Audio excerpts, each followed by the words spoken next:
আসসালামু আলাইকুম। আজকে সারাদিনে কোনো ভিডিও দেই নাই। আজকে প্রতিদিনই চেষ্টা করব কিছু না কিছু ভিডিও দেওয়ার। তাই এখন ভিডিও করতেছে আমার ভাইয়া চিংড়ি মাছ ফ্রাই করতেছে। হঠাৎ রাত্রেবেলা তার ইচ্ছা হলো চিংড়ি মাছ ফ্রাই করার। চিংড়ি মাছ ধুয়ে নিল, ধুয়ে একটু টুথপিক দিয়ে নিল যাতে চিংড়ি মাছটা সোজা থাকে, বাঁকা না হয়।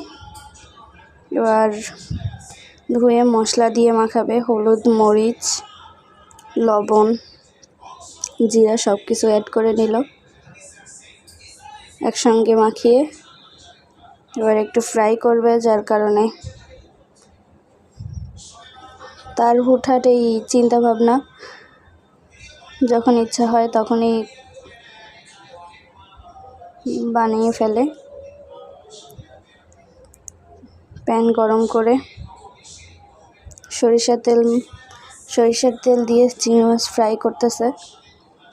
খেতে খুবই সুস্বাদু, আপনারা বাসায় ট্রাই করতে পারেন। ঝামেলাহীন, তবে খেতে খুবই স্বাদ।